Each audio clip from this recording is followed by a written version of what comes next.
The devil lay in the distance. He's in your six. I sold my soul years ago so I could be rich. Yesterday seems so far away. With my back against the bricks and the devil in your six. The devil in your six. With the devil in your six.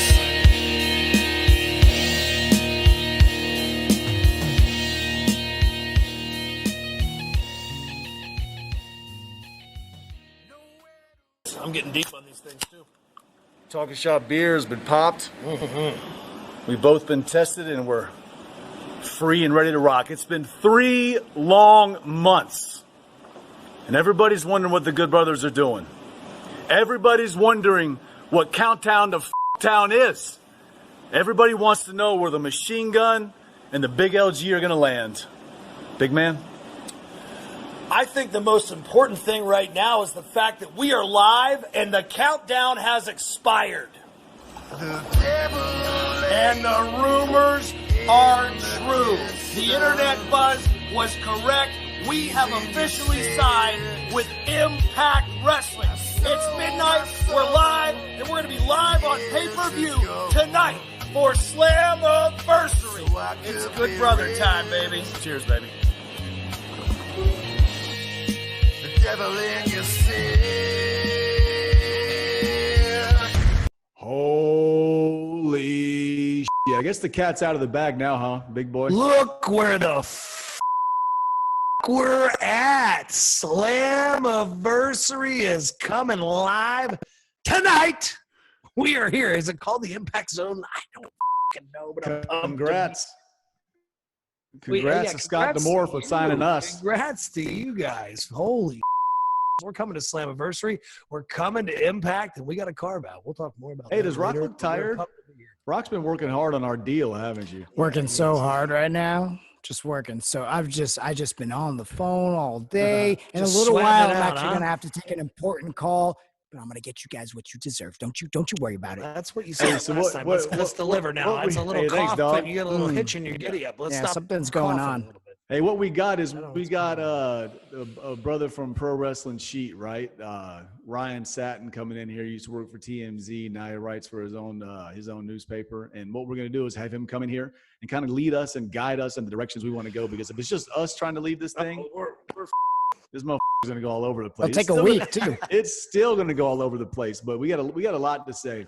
We want to listen. talk I don't about want to call this a shoot interview because I feel like that's a little bit old, like stupid, last year, 5 years ago, 10 years ago. But this is the shoot of all shoots. We're going to do it free. We're going to do it for you live. The countdown to town has ended. We are officially in town. And it's about to get weird. Talking Shop-a-Mania, August the 1st, 2020, in a Boneyard match. Rock. I can't wait to see Sex Ferguson bury Chad Too Bad alive. Hey, Emilio Estevez, a young Bucks Will fan. know. Oh, go ahead. Let's get us to a break, baby. And these beautiful people who paid for this thing.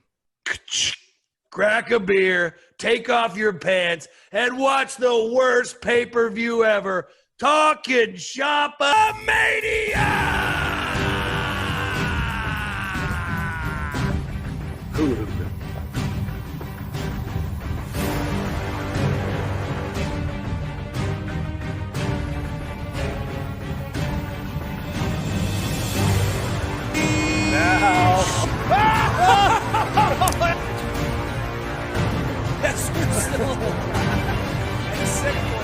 Has he fallen off the wagon again? Stunner? What? Chico that luchador, you like him? No, I don't like him. I'm going to kill that guy. Chava, listen. And I thought Sturgis sucked. Oh, my. Ladies and gentlemen, the following is a contract on a tree match. Throwback, Frankie Coverdale. Oh, no entrance.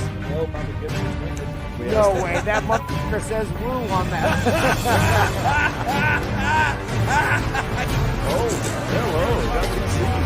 Is that Maria? Ladies and gentlemen, this is a social distancing battle royal. The size And of his I'm dick. here for one reason. Revenge! He's hung like a 90s porn star. Matt Cardona. Was this the second take? This is the 90s. They said.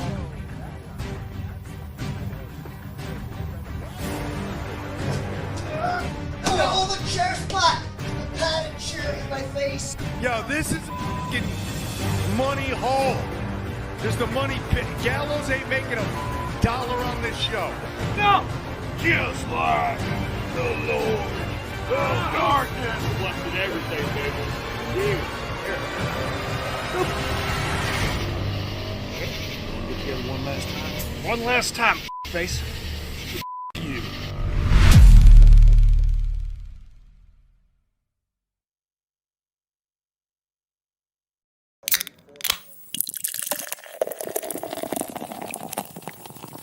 All right, well, let's just jump right into this. Got a lot to discuss with you guys, but I want to go back to July of 2019.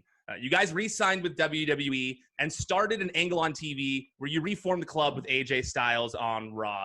What made you guys decide to stay with the company at that time? Were you happy with the way you had been used prior? Man. No, we weren't. That is such a long question, isn't it? It's a layered answer. Yeah.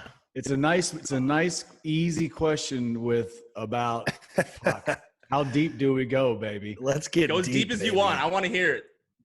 You know, so I think when we first left New Japan and went to the WWE and we signed that contract in February of 2016, it was time. We were ready to leave New Japan. And we can get into that at another time, but there was a reason that we left New Japan. It was time to get into the States. We wanted to be home with our families more. We wanted to fucking jump into the American television scene, and we almost went to TNA at that, 4 years ago now? Yeah. But, thankfully, they decided WWE got a hold of me, AJ, and Gallows, and we ended up debuting there. I would say overall, the WWE run was fun, right? We had a great time. We built our names as high as we could have possibly done. But I think around October of 2016, Gallows and I were driving after I put a pumpkin on my head and went through a table. I looked at Gallows as we were driving to a brother's house before we had to fly overseas. And I said, what the fuck just happened? And what did we just do? And from about October of 2016, we thought about September of 2019 when our contract was going to be complete, and how we didn't know where we were going to go because we didn't know what was going to pop up, who was going to be available, who was going to be open. There was no such thing as AEW in October of 2016. But I think around October of 2016, we were like, fuck, we got to get out of here. You want to talk about some of your shit, Gallows? Because then we have a whole nother thing we could talk about with 2019. Yeah, I mean this rewinds us a little bit, but we sat in a room in Japan, and first we're all talking about going to TNA, and then AJ says, "Hey, WWE wants me." Okay, cool. Well, now WWE wants the two of you as well. Okay, now it's decision time, because I'd come off of a WWE run in my 20s that I was signed there when I was 21 years old, but my memories of how the WWE was at that time, I voted no. I thought we had a good thing going in Japan. Yes, wanted to be back in the States and stuff, but they were like, you called me an AJ Marks for wanting to go to the WWE, and they called me a mark for wanting to stay in New Japan. I'm sure too, but it was trepidation. And that's the funny thing. Like, we got over in Japan being us, being Machine Gun, being Doc, being the Bullet Club and all that. We came to WWE, and you can't say you didn't get more over. But what we did was we became more American television recognizable. But that run bastardized what we were and what people remember from Japan, because it's a completely different thing. And it happens to a lot of talent that gets over, outside the WWE and then comes to the WWE, as we've seen in history repeated itself. And it absolutely repeated itself with us. There were some highs during that run, but there were some real lows and some real fucking moments where we were just sitting there going like, what the fuck have we done? Yes, it's nice to make this money. It's nice to be on WWE television for the exposure. But what are we doing? Because, you know, when you get to that point, you're in your early to mid 30s and stuff like we were and are now. That's the prime of your career if you stay healthy. I always think that 35 to 45, the guy's healthy. He knows who he is and what he's doing. And we were like, fuck, don't let us waste our prime. There was a couple of times in that early beginning of the run that we were like, we would pull each other aside and go, fuck, man. Like, I remember one specifically, I go, all right, bro, are you ready? And he was like, I mean, should we at least figure out if New Japan will take us back? I mean, like, we were ready to start ask for our release like less than a year into that, less than a year in. And I don't even know why. I think we were just like, you know, would we have ever done it? I don't know, because it wasn't, we were happy with the amount of money we were making. We both have families, but there were some rough patches. I guess to get closer to the question, I remember it was January of 2019. We were going out to California for a house show, and we messaged the Young Bucks because we had heard rumblings of stuff they were doing, and we hadn't really. We stayed close with them the entire time, but we hadn't really heard exactly what they were going to do. And They were just landing back from Japan on the day that we were in Ontario, California for this house show. And as they landed, they said, dude, let's meet at the Ontario Mall. And we said, all right. So we drove to the Ontario Mall before the house show. And we sat there with them for an hour and a half, and they told us all. In the food court in the middle of the mall and hashed out. So that would have been that's around where I grew up, so I know exactly where you're talking about. That's I have awesome. Full visual and everything. And that was around January of 2019, because I mean, you know, we had a pretty, you could call it rough 2018, where you know they traded us to SmackDown, and we weren't on television much. So you could, like, we had some good times, but there were some miserable moments in in our professional wrestling career, which just really fucked with us. And we were like, it's time to get out of here. Then when we sat with the Bucks and we talked to them and about where they were going to start, we left that day and went to the house show. I mean, how fucking excited were we? We were pumped out of our minds. We were like, here's the next chapter. Here's our thing, you know? We're going to be with our buddies. Yeah, but you got to remember too. So this is early. This is 10 months before, you know, Dynamite debuted. Yeah. Okay. So they hadn't even announced, you know, if you look back at the timeline, there was no, when did they first announce AEW, right? I feel like this is before they announced it then, right? Yeah, this is before they announced it. I feel like they announced it over the summer, and they started like in September or something. So they didn't announce it until probably July, August, something like that. I think July. So they were telling us what they're going to do, and it's not that we didn't believe them. We're just thinking like, you know, fuck, is this really going to happen? Is it not going to happen? Is it going to happen? Then as the year went on, as 2019 went on, we realized we really wanted to leave. And then we started hearing it come into more, you know, AEW started to come in more into fruition.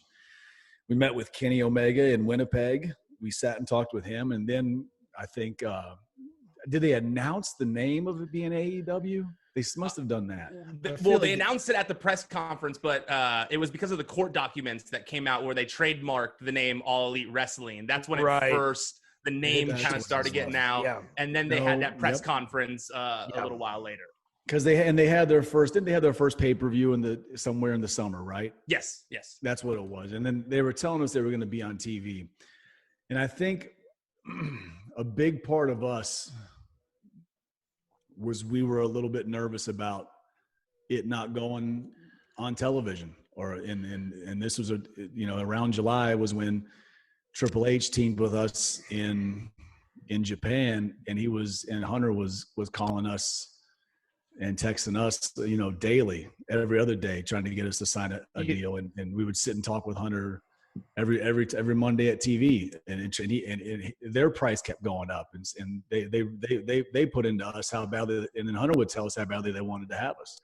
So you have to remember. So real fast. So this was after the meeting with the Bucks, where you heard all about AEW, and you're kind of like letting WWE know your contract's coming up, you're negotiating, and you're letting them know that there's interest elsewhere, and so the price is coming up. We were just dancing for a year because they walked. I mean, Chad might remember the date, but we walked into Carano's office like a year before we're up, And he goes, we got to talk contract, boys. And we went, oh, fuck. We thought they were going to forget we were fucking signed because at the time it was during our roller coaster ride. Yeah. We're going to ride this shit out and get away with it. Well, they were on our asses. They knew, we were friends with Kenny. We're friends with the Young Bucks. They knew we were going to be on board. We weren't happy with how we were being used. But the other thing you have to remember here is from a fan's perspective, like, I would compare it to me like sitting and reading dirt sheets and stuff when I was a high school kid. When you hear like someone's jumping from WCW to WWF or whatever, this is jumping from the WWE, the Mecca, to something that we're not sure if it's going to happen or not. So there's excitement there, but we're professional wrestlers by trade for a long time now. And, over both of our careers, you've heard of the next big thing coming, this guy's got big money. They're going to be on TV here. This is going to be the next alternative. And 9 times out of 10, it never comes to fruition. So, not that we didn't trust our friends. We had all the faith in the world in them. But, you're dealing with big corporations and business and millions, if not $1 billion and all this stuff. So is this really going to happen? Is this really a viable option? If it doesn't happen, yes, we're television, American TV famous now. How much is New Japan going to pay? Is it going to be comparable to these, awesome paydays we've been getting? And then now you're stacking up this downside guarantee, which, in the past was so low and you had to work to make more. I mean, is it going to measure up? Is there going to be enough money there? And, when Triple H is telling you, I want this to be the deal that sets you up for the rest of your life, and you're going, fuck, man, we're going to make a few $1 million over a few years here. It's a hard thing to dance around. And it comes down to being really hard to say no to somebody who's very charming. And I don't want to lead you to the next question because they're your questions. So I'll stop my answer there. I was about to do the full shoot. But I don't. Go ahead. It's but I remember. So as it got closer to, let's say June or something like that, I remember the text clearly from Matt Jackson, from Matt Buck, Matt and Nick, and they had planned out the entire first debut of Dynamite's main event. And it was going to be sweet fucking angle, man. It's going to be, like machine gun music's going to hit. I'm going to come out. Fucking Gallows comes from behind. We walk to the ring. We too sweet, the Young Bucks and Kenny. Turn around, everyone's happy, and then we beat the fuck out of them and we leave them laying to end the very first night of Nitro. And I get chills as I say that because it's one of the biggest regrets of my life that didn't fucking happen. Yeah. It kills me badly. And one thing I said it a couple times to Gallows. I was like, we don't know if this is actually going to take off on TNE or go on TNT. Right. The only thing is we know that with the guys involved, Young Bucks, Kenny, Chris Jericho, those are motherfuckers that are successful and they're not going to fail. Right. They're just not going to fail. And that was something that we knew AEW would be successful. We knew they would pop off. We just succumbed to the amount of money and promises, kept or unkept, whatever. That doesn't matter. It does. From WWE. And it does. But I mean, it does. Of course it does. Yeah, of course. But we signed because of the thought that this was going to be our last contract, and we were ready to ride it out and wave the WWE flag as fucking high as we could. And look, and that makes sense with everything you guys were saying too, because at the end of the day, money is important. You guys have families, you guys have lives, you guys have all these things. I don't think anyone can fault you guys for wanting to make sure that you guys were set up for the rest of your lives, especially if that's what's being told to you, that this is going to be your career-ending contract. Yep. I mean, it makes perfect sense to do that compared to an unknown entity that could be gone, that could be belly up in a year. You don't know that. You don't know what's going to happen. So it does make sense to hear that. Before we get back into 2019, you guys mentioned something that I want to touch on real fast before I forget about it. And that was 2016, where you said early in, you already wanted your release after the whole pumpkin thing. Were promises made to you guys when you signed initially that made you think that you wouldn't end up as comedy characters like this? No. And I think initially, Triple H, who was the head of talent relations or the executive vice president of talent relations at that time, I really don't think he wanted us, to be honest. I think he wanted AJ. I don't think he gave, I don't think he knew that Gallows and I had been IWGP Tag Team Champions 3 times. I don't think he knew that, we'd gone to 4 or 5 G1 tag title championships. I don't think he gave a fuck that I went to the G1 final in 2012. He didn't know any of that stuff. He didn't know any of if that we were stuff. Decent hands, basically, and that's how we got treated when we came in. Yeah. Once the and initial, I didn't understand the WWE style. Like I didn't understand the way this was going to work. I thought I had heard that maybe we'd go to the WWE and people were saying we would get lost in the shuffle. And as confident as I am in my abilities, I would say, you want to fucking bet? That was my answer to a lot of people that said it. And we'd look at each other halfway through that contract and go, God damn it, they've got us. We got lost in the shuffle. And is that our fault or their fault? This isn't a blame thing, really. I don't know. Because if people say she should have gone into Vince's office more, and it's like, he doesn't want to see guys that he doesn't want in his office. He's just going to be fucking annoyed. He wants AJ in there because he wants to do something with AJ, but does he want fucking Carl and Gallows in there saying, do something with us? Fuck no, man. No. Were there times when you tried going in there to talk to him? Yeah. We were in there a few times, but it never, I went in one time, I think myself and Big Cass to pitch an idea. We had a good little tag storyline going, and we had this idea, and we wanted to get some heat on him outside of just something in the backstage area or in the ring. And we wanted to do this deal in the parking lot. And you guys have heard this story interviewing wrestlers 100 times. And we came up with something I thought was pretty clever. I don't remember the exact logistics of it, to where we trapped Cass in a car and we were going to beat the fuck out of Enzo and Magic Killer on the hood in front of him and fuck you and all this. And great. I love it. Awesome. And then if you're not the guys they want that idea for, we saw a very similar idea used the following week on Raw with 2 singles guys. And I went, oh, fuck. That's what happens when you go in there and they're not looking to, use you in that light or whatever. And it happens a lot. So, but as far as the false promises and stuff like that, I don't think initially coming in there were any. I think that to keep us, there were some things by certain parties that were certainly misleading. I'll say that before we deep dive on all that later on. Because I do want to get into that. I have a feeling I know who you're talking about. But so you guys did resign. You ultimately resigned. Right. But before that, you met with the Bucks, like you said. You met with Kenny. You met with everybody. Did you ever talk to Tony Khan? Man, that's the even better part of the story. So, the AEW wasn't, they weren't throwing chump change at us either. It was a really good contract that still kind of eats at me a little bit, like, fuck. And to throw that back as well, Impact in 2019 also offered a really great deal. I mean, fucking. They came a lot stronger than we thought they even could. Truthfully, more money than I know some of my friends are making now in WWE. Right. And that's so it was. We appreciated the offer.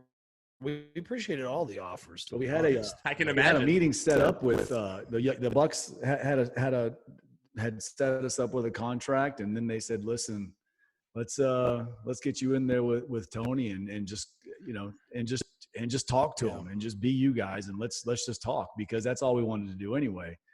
And then we flew to Japan, signed with agreed with Hunter, shook his hand, and Gallows had gone to Jacksonville. I flew from Japan to Jacksonville for this meeting with my now wife, who flew there to meet me, and I went, well, there's no fucking meeting. I guess we'll hang out on the beach for a few days. And I met Tony in a bar a month or so before. Oh, I mean, we'd already signed the contract. We didn't do the meeting. There was no point. And I kind of said to the Bucks, like, should I go have this meeting and tell them? And they're like, well, like, they weren't happy at the time. Like, what's the point, dude? Like, you signed the contract. What is he going to have to fucking say to you, really? Well, reading between the lines a little here, if because of that happening, is there any hard feelings at all between you guys and AEW? Anyone in AEW, any heat there for the way that all got handled? I would say for a good 6 months, we told the Bucks and Kenny, like, we're coming, we're fucking coming, like, no matter what, because we were that ready to go. And this is where it bothers me a lot that we didn't bet on ourselves and allow ourselves to leave when we knew that we fucking should have. And that's why I'm so glad with FTR being able to get out on their own terms and doing what they did. But they did it right. Yeah, there was some hard feelings, I think, because, I think people trusted the Bucks and they told other parties that we were coming, and then we didn't come, and it made them look like they couldn't close a deal. And I think there was a little bit of probably a little heat internally there, and we have other friends in that company. We don't have to drop a bunch of names. It's not that kind of an interview, but it's not hard to figure out a friend who's in a high power position there and wrestler who was like, "What the fuck, guys?" And I think that he's still a little offended by it. My answer to him, if he ever hears this or reads the transcript, was none of this was ever personal, and we appreciated the offer and everything everyone's tried to do for us. It was clearly just a business decision. We're looking at a 5-year deal as opposed to a 2-year deal with maybe a 1-year option. So when you start calculating that money and where you're going to be in 5 years, especially with you're going to be here for the full term of this 5 years and there's plans for you after and all that, it's like you're stacking millions and millions and millions and millions up against ultimately a smaller figure. Should we have taken the smaller figure, bet on ourselves, and been something really cool again like we were in New Japan? Fuck yes. Is the egg on our face? It's running down my fucking face right now.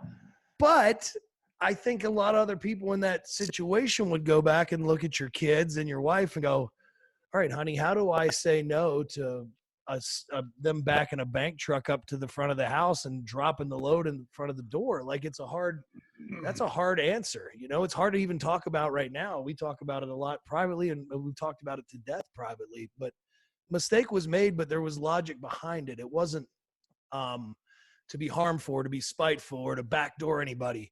It was truly, honestly, a business decision to do what we thought was best for our families, because Carl and I have been doing this for 18 fucking years. You don't know. We feel great now, but who knows? You're one bad bump away or one whatever the fuck. We don't have a crystal ball, clearly, or we would have made a different decision. So. Well, and you also can't foresee a fucking pandemic happening. Like, there's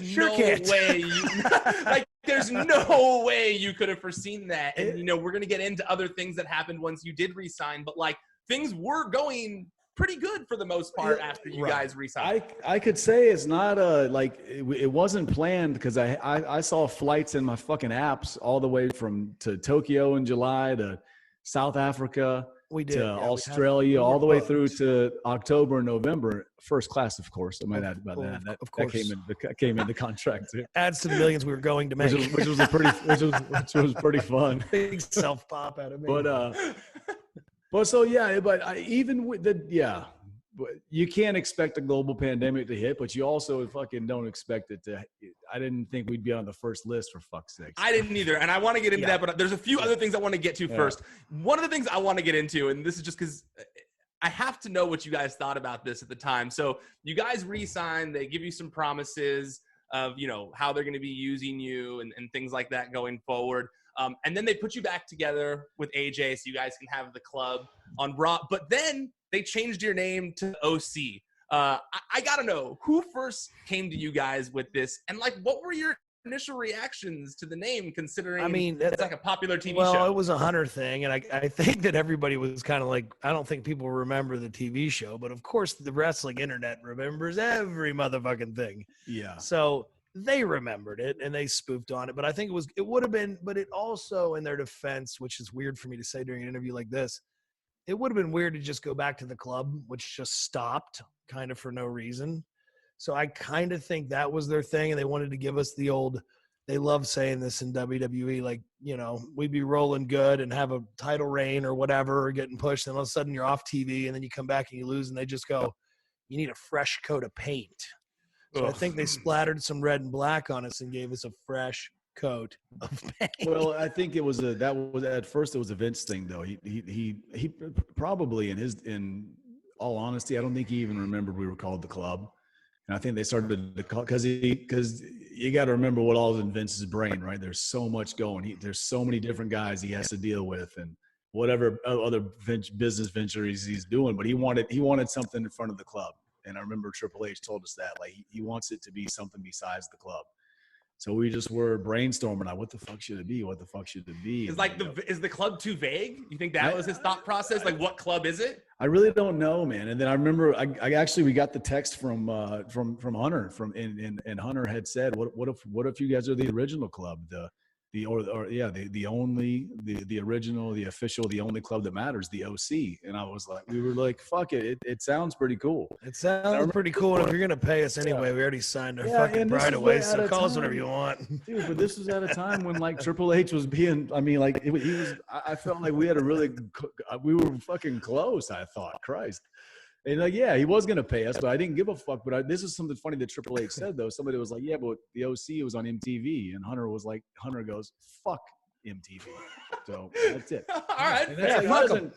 And I actually get what he's saying. Like people saying like the OC, like, of course they're going to remember it. But I clearly remember when like the Street Profits were singing the OC song on Raw, trying to make fun of like the OC. But it was one of the most awkward things in the world because I don't think nobody knows the fucking song by any means. Right. Like me and my wife don't know. We've heard of the show, the OC, but I could understand in the wrestling world it getting lost and moving. Well, I didn't. I compare it to this, like, and I don't. It's weird we're defending a WWE thing. We're not, but just as a comparison, I remember when I first knew that Nick Nemeth's name on television was going to be Dolph Ziggler. I'm like, this fucking talented guy, you're going to call him Dolph fucking Ziggler? Jesus Christ, it's off the porn movie. Dirk Diggler, Dolph Ziggler. You got to be fucking shitting me right now. And now I can't imagine Dolph being anything other than Dolph. When I see him, I go, hey, Dolph.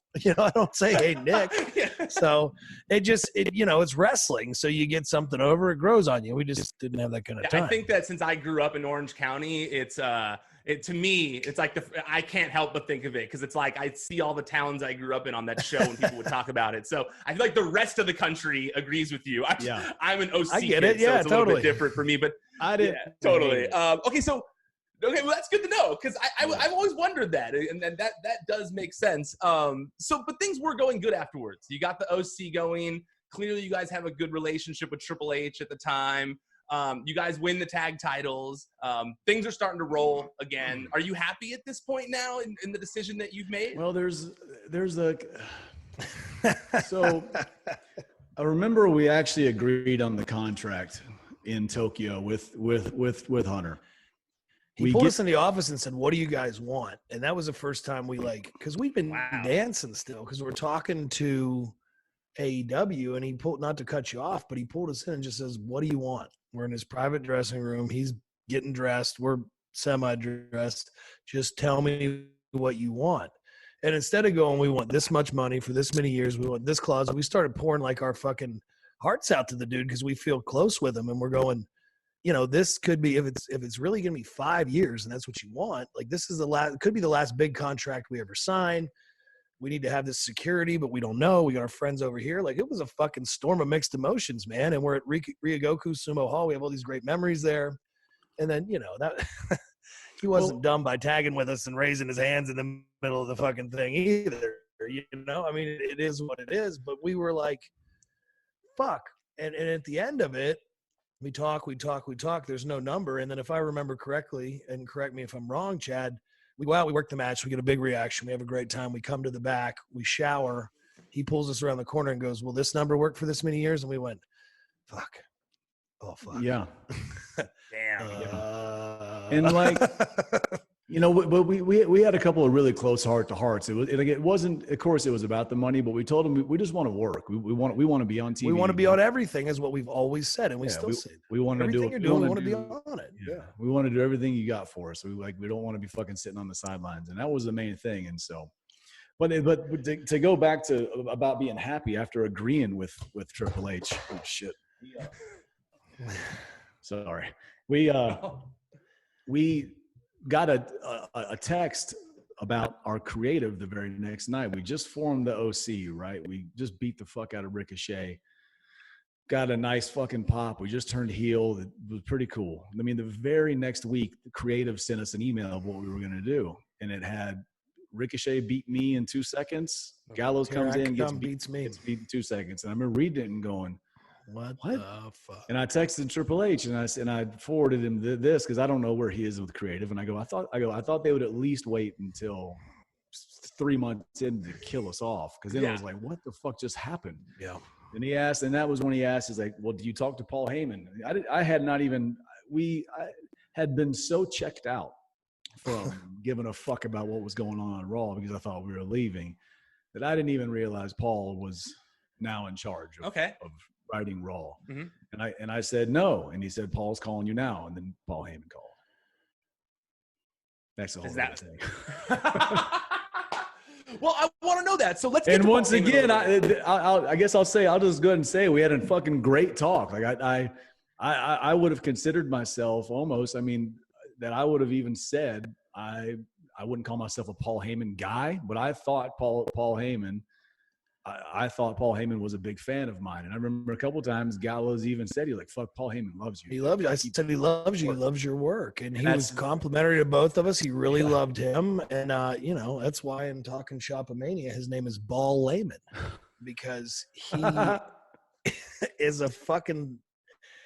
It's great to be a good charmer, but when you're just 100% full of bullshit, and we had this conversation in a rental car in a parking lot before we got on the phone with him, and I was like, man. All you ever read, and all these guys that came before us say that he's a great charmer, but the biggest bullshitter in the history of the business. And we're both going, we hope the fuck he's not bullshitting us. But we have these big contracts. We're rolling with AJ. We're like, you got to think positive, right? Because, I mean, to the end, he's putting us over and telling us how good we are. And we were going to put the straps on you a month down the line, but you guys, you deserve them now. And now you're going to go to Saudi. And, I know it's Saudi, but you'll be the best tag team in the world. If you ever have a problem with creative if I ever lie to you, this is a quote, if I ever lie to you, go on social media and fucking bury me. Fucking put me under the dirt because I fucking deserve it. And I want those guys in the locker room to know that I can't fucking be trusted. So he's demoted. Wow. But guys in the locker room, he can't fucking be trusted. And we're online, and I just fucking buried him. Well, with that said, though, he jumped way ahead. Those are my words. Those are my words, not Carl's. Because no matter what, it's going to get quoted as me saying it anyway. That's the new thing. Yeah, I can say whatever I want. Yeah, that's the new thing. Gallows says it. I'm the one that gets quoted. I mean, my timeline blows up one time when I go, "What the fuck? What the fuck?" It's like, oh, Carl Anderson said that All Elite Wrestling is only because of the Bullet Club, and they're lucky that the Bullet Club was formed. That's not what I fucking said. What the fuck? And I realized what I said was I was fucked up doing a podcast with Mama after one of ours, and I said that I think that the Bullet Club getting over in Japan helped spark a regrowth in wrestling and a rebirth where like a lot of independent guys and things like that. And I think that's kind of a reason why NXT picked up the people they did and why AEW, there was enough attention for that to happen. But basically, you're 100% like Carl said, the only reason there's an AEW and an NXT is because of the Bullet Club. Fuck everyone. Yeah. I was so confused when that happened because I read the quote. I read the initial quote and I was like, oh yeah, that makes sense what he's saying. Like it's totally accurate. And then it like just telephoned all the way to something crazy. But which I'm sure will happen with this interview too. Perfect. Like we're doing now. But when Paul called me that first time, he called and like it was a good talk. Like he explained to me his reasonings for this, why we would do this. You guys will get your heat, but right now I need you to make the baby. We got to build these baby faces. We had just signed a contract, and like that I guess is part of we do too good a business sometimes, and that's been a detriment to us because when you leave Japan where the booking, ultimately protected us and we were featured and we delivered for sure. Then you go into an environment where it's a political climate where he'd not been used to, and I was a 20-something who didn't know what the fuck I was doing, and it's like, oh yeah, well we do business. This is what we do. We're gonna do really good and have a good match. Yeah. Doesn't fucking matter. That's not the way. If you're trying to climb that ladder and fight that fight. And then I guess to our discredit, when something would happen, we go, fuck this. We just need to leave. Fuck. Yeah. Because what else do you? There's a good way totally. There's a good way to look at this. Like in Japan, like when you're say me and Gallows versus Shibata and Goto. Well, the finish is Goto pins Carl. Great. Well, it doesn't go any other way. Well, just say in WWE, Cesaro, Sheamus pins one of you guys. Who? It doesn't matter. Doesn't matter. Or Carl Gallows, you guys are pinning Sheamus and Cesaro. Who? Oh, it doesn't matter. So then you get sometimes Not That's us, crazy. but That's insane. you've got these other teams that have been in this place scurrying about trying to get out of taking a pin, and they understand the political climate, and like you got to understand too. Like in WWE, some of the people in the old guard there, like they look at a loss like you really fucking lost. Oh yeah, Carl's a jobber. He keeps getting beaten every night. He's a loser. Yeah, well, like you fucking booked it that way, guys. And I don't care. In Japan, you made him lose the value, not him. He didn't actually lose, guys. You scripted it. That's why I was getting mad. He's still the best hand on the roster. One of them, fuck. I get so mad when I see the internet people say stuff like that, and they're like, "Oh, well, the guy can't get pushed. He's lost 4 matches in a row." And I go, "They can just book him to win 4 in a row." All he has what are to you do talking about? is beat someone up next week, and that's over. It's fucking television magic. Yeah. Speaking of New Japan, we got the full crew here now. Welcome as well, Rocky Romero. How's it going, man? I am doing well. How's everybody doing? What did I miss? Well, miss a party? Mike is tight, baby boy. This isn't about you, Rock. What the fuck are you doing here, dog? I've been putting you over, and Chad's been fucking burying you. This is what usually happens. I leaked it right to Ryan too. This is about you. This is about you more than us because we need you to open them pocketbooks up, brother. Oh yeah, we're gonna talk about that carve out here in a little while. Well, and with that said too, Ryan, like second. we were saying that like AEW came with an awesome offer, Impact had an awesome offer, and New Japan had a fucking awesome offer. They did. But there's everything as we tell you this. My wife even knows it. She knows it's something that I like when we got released. We'll get into that too down the road or whenever here in a little bit. But I think Gallows handled it better than I did because like my anger made me fucking just like I have some hatred right now for some certain people, and I don't like having that feeling. But Gallows turned it into fucking man. We were booked in Peru and talking Shopomania within 30 minutes of getting fired. I knew he was having that like what in the fuck? Why us? I get it. Me too, but I was sitting in my sauna. We're fast forwarded way ahead, but this shit's jumping all over the place anyway. Hold on, let's let Ryan get it on track. This is a good story. Yeah, tell us get us on track, Ryan. Where we're at first. So I will. Okay, so wait. I wanted to hear that story too, but basically on track wise. So we're talking about the prior to them re-signing with WWE when they were still talking to different companies and stuff, New Japan being one of them. I do want to hear about you guys meeting with Rocky as well. Where was that in the whole scheme of things? I take that was a little bit prior to Japan, but how far, removed from Japan was that? Man, that was probably let's just say a month before we flew to Japan and had to and probably agreed with Triple H.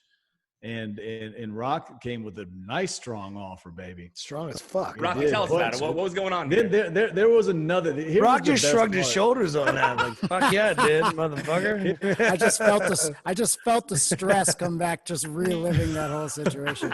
Because I mean, obviously, New Japan is a home to these guys. I mean, really, where they cut their teeth is, especially Carl. That's where he started, but. Changed kind of, Gallows' life as well. Changed my career. Completely. I don't know if I'd still be wrestling if it wasn't for that run. Right. And then your guys' relationship as a tag team. Yep. I mean, it all started in New Japan, 100%. Rise of the Bullet Club, the whole thing. And then obviously when you guys left, it changed the business as well. So I think, for New Japan, and New Japan fans, of course, the return of the big LG and Carl Anderson was a huge deal. So, of course, trying to make it happen as soon as possible. But obviously, these guys, especially at this time, AEW had just started and, the wrestling world had completely changed completely. The whole landscape, everybody who was a free agent were getting big money offers. Yeah, it was contract city at that time. I remember reporting on it. It was just like everybody was being offered a contract by every company. And And you went from making pennies to, or not even that. I mean, if you're already making good money, you're making an enormous amount of money. You went from pennies, guys who were making pennies, went to making really good money. So, I mean, we made them a great offer, and they were very serious about it because it was. I think for you guys, it was always the plan was to no matter what work back, come back to Japan. Yeah, it's really funny how a pandemic can change everybody's fucking life, isn't it? Well, the thing that we wanted to do for sure was we had to be on that debut episode of AEW, and like that's what we wanted to do no matter what. Well, then if you were going to be on that, was the New Japan offer going to let you work for both? Ultimately, yes. At first, so there's sticking points to all this. So when we go back to that meeting with Rocky, we were having yakiniku and some red wine, and we were talking, and Rock was trying to. I was trying to wine and dine. He was. Even though I felt like I didn't need to, but I mean, they're my friends. So that's okay. He was laying out an offer though. New Japan was offering something where they didn't want us to maybe do other stuff. It was just solely for New Japan. And it was an offer that you had to consider, like maybe we. Yeah, it's a good offer. And then Rock, looked at. I'll never forget, man. He looked at us and he goes, "All right, well, we want you only with New Japan. What's it going to take?" I looked at Rock, I looked at Gallows, and I dropped a number, and he went, another round of sake, another round of sake. Cough, and then he started ordering liquor. He went. This is a pre-pandemic cough. You just got a cough all the time. He asked for a round of sake, and fucking we didn't speak about it. I stopped whining and dining, and I said, "Okay, well, let's just hang out, guys. Let's get a couple of drinks. Let's get fucked up. Enjoy this beautiful food that's in front of us, and we'll talk." His stress was over, and the restaurant. By the way, you're paid. Came to us. Yeah, exactly. Then Rock did call us back. He goes, "Listen, guys, we can't give you what you asked for there, but we want you guys to do AEW, and then we can work out dates so you guys can come over for this amount of money." But I like to say that the storyline that we had in place for there was just as badass as the one on Dynamite, man. Like I was gonna fucking beat the fuck out of Moxley at Ryogoku and beat him down, and then we were gonna have a fight, and then November beat him down again or something, and then it was me and Moxley at the Tokyo Dome with the heater with Gallows coming out and fucking helping me win the title. I mean, there's so much regret. I mean, understandable, but also like you said, money-wise, I mean, I'm guessing the offer that the amount that you guys said to Triple H in Japan, that's where it gets higher than you expected. But that's where it gets tricky though, is because like when you start looking at the final AEW offer we had and the amount that New Japan was going to use this weekly, we're going. We probably would have. There's a chance we can make the same or more, and then we're going to have this outside stuff we wouldn't be able to allow to do with WWE, and yada yada yada. And the next thing you know, Triple H throws another $100,000 on it, or whatever, however much it was, 200, I don't remember. And we went, fuck, now it's just out of the reach again. So it was, I don't know if tumultuous is the right word. I feel like I read that in a porn magazine, but it felt tumultuous. I think you use that word right. That sounds accurate. Perfect. Ultimately, we realized that we clearly made the wrong decision, guys. Understandable. Well, and we're going to get to that because clearly, I mean, you guys got released later, so you didn't get those whole 5 years. So understandable to feel that way. But I want to get to Saudi Arabia. So Jesus Christ. Wait, can I add one little nugget? Yes. I mean, so obviously we all know what you guys decided to do, right? So you guys thanks, Rock. ended up signing with the WWE. But I just want to put in that I got a text message from Matt and Nick Bucks, the Young Bucks, Matt and Nick Jackson, just saying, these motherfuckers screwed us. He said, what the fuck were they thinking? That's a tremendous offer from both companies. What the fuck are they thinking signing back with WWE? They're going to be fucked. Fast forward. Hey, Rock, are you having fun? Are you having a good time? What the fuck are you? Hey, I'm just letting you know the back talk between the two. Hey, let me hit the pen on that. In your guys' wounds, like, you know. And Gallows just puffing on CBD oil. Guys, I got to get CBD'd up for this. It's all about the story. Damn, I need some Tito's in my Monster right now. That's why I came with red wine. I broke my fast with red wine for this because I knew Rock was going to be tumultuous. Yeah. With that said, we are completely water under the bridge with the Bucks now. We're good. Yep. We're tight. Good. The rest of management and AEW, you know. Yeah, I mean, understandable. I It'll can see work Tony itself being a little out. hurt, you know. That's another podcast for another time. We got more reveals than you could ever imagine. You gotta rely on your charm to get things You gotta better. eat some shots here and there and keep laughing, and it'll all work itself out. We'll see him down the road someday. It'll work out. It'll work out. Don't worry. So Crown Jewel. Before Crown Jewel, you guys win the tag titles, and then you quickly lose the belts in less than a month. Weird. Were you kind of bummed about that since you had just had all these things said to you? You had your call with Paul Heyman where he said it was for a reason, and then you're already losing the tag titles. I'll speak first. It sadly wasn't a surprise, I think. We rode the high of signing the big deal, and then we were like, well, what happens next? And then, ultimately that happened. And all during this, yes, we're the tag team champions, but we're also being used to elevate all these other guys. And, there weren't a lot of big W's for G&A during that. We get to Saudi, and I don't remember which Saudi trip we're talking about, so I'll let you. Well, Crown Jewel comes first. That's when you guys had the World Cup when you came the best tag team in the world. Well, naturally, of course. With the titles thing though, that never was not a mark for winning titles. Right. When they said we were winning them, it was like, okay. I mean, I just didn't. It's not. It never really resonated because I knew we'd be putting somebody over down the road anyway, and it never was always about us. And great, and losing them to Braun and Seth, it elevated their. It was a fucking hell of a match. It was a good match, and then but it was designed to elevate their rivalry. It had nothing to do with the tag team titles, and that goes back to decision making. You got a great tag division in AEW and a great tag division in New Japan. Well, you guys signed for the money, and now here you are. The tag division, great or not, which it is, doesn't really fucking matter in the storytelling process. Well, I wonder if I don't know if they do this. You always hear they put titles on people to, congratulate them for winning. And I've read a couple of reports saying that's why. But it wasn't anything that we were, nothing that we asked for, nothing we were excited about because of, what I mean? That's not something that wasn't something we needed when we signed. We didn't care about that at all. I remember being in an airport, and this was Rewind, when we weren't doing anything, and there's a head writer guy there, and this is before the Heyman stuff and all that. Ed Koskinen. And I'm just sitting in the bar. Yeah, that's him. And another talent was bitching about their spot on the show and this and that and this and that, and he didn't have an out. So he looked at me and goes, well, we put the tag team titles on you guys because we wanted you to have that, We wanted you to have that. Say you were WWE Tag Team Champions. And I just went,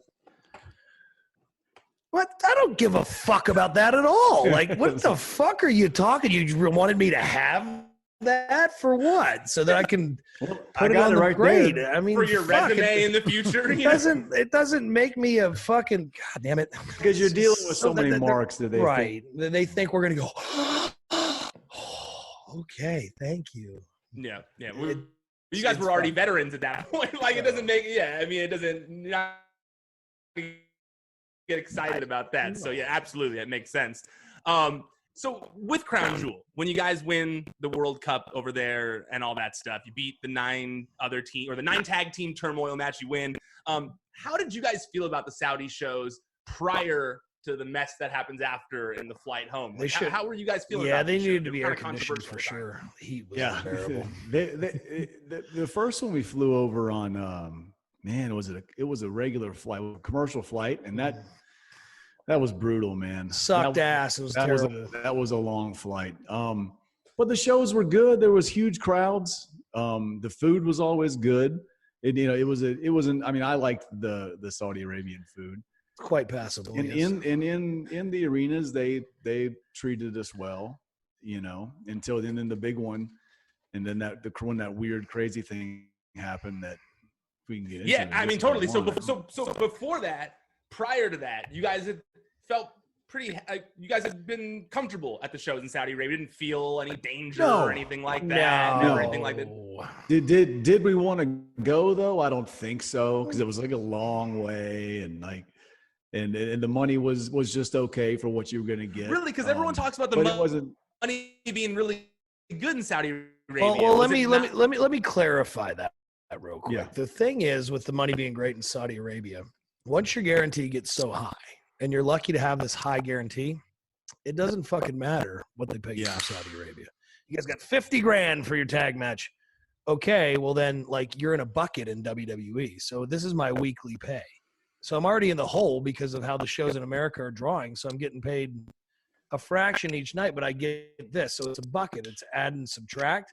So at the end of the year, if I don't get that extra money anyway, it doesn't matter if you said you paid me $100,000. I don't get it. I get the same amount of money. Yeah. I think back in the day when the downsides were lower and probably like Attitude Era when things were fucking hot and they're getting an extra, you know, $300,000 or $400,000 or $500,000 onto their guarantee at the end of the year. That's a huge deal. And you're worried about counting the house and all this stuff. The current format does not reflect that. At least the format we were in. Or unless you're like an outsider, like when Jericho did it. Yeah, the first so time, like, right, or like you don't have you're a non-contracted talent, then you would be able to really get a big payday, right? Right. He is one of the ones that talks about getting like massive bonuses. I'm for sure that. he got huge money for that, and even like a guy like a Khali who like maybe WWE wasn't necessarily going to book, but the Saudis wanted to see him because they dictated a lot of the creative for those shows. Like there's a story that, you know, God rest their souls, that like these guys over there wanted these dream matches, and they were like, "Can we get Ultimate Warrior and Yokozuna in one?" Classic. Yeah, they don't even. They can't do that. They don't know. You know, so like you bring the great Khali in from India. I don't know what you give him. You give him 50 grand, 100 grand, 200 grand. Well, he just gets it. It's different for us. We just have to fly and do the show, and you know, hopefully. The best part of that Yokozuna thing is that people don't follow up that fact with is that they had a guy who looked like Yokozuna wrestle on the show instead. And was never heard from again in all of WWE. Well, they wanted more big guys. That's why they had some random big NXT guys in that one like battle royal thing. And they wanted a sumo guy. And there was something else because we would hear little snippets from our buddies that would come out of the meetings and just go, Jesus Christ, they wanted this. So that's why this fucking guy's here. Stay away from him. Doesn't know what he's doing. Like, and we're just, you know, as old hands laughing our nuts off about it. But yeah, I think that's a lot of it was dictated by what the people in charge that were ultimately footing the bill wanted. It's basically, you know, all their dream wrestling scenarios, and they have the money to pay for it. It's like if Larry Auto Pro could pay for these, I would love that. You just can't afford the shit. Yeah, totally. So then we get to the flight. Let's get to the flight a little bit here. It's obviously been a controversial subject and a lot of he said, she said over it. From your guys' perspective, talk us through all of the travel delays and what you guys believe happened. When did things start to get weird on this flight home? Shit. We were in the FBO. They flew out of that's like a private airport type. It's where you go when you get on a charter plane. Yep, in Saudi. This is in Saudi Arabia. We get there. Say the flight is scheduled for 1 a.m., for example. We get there at 11 p.m. So we're there a couple hours before. Around midnight, I'd say Vince and it must have been probably Paul and Brock went through.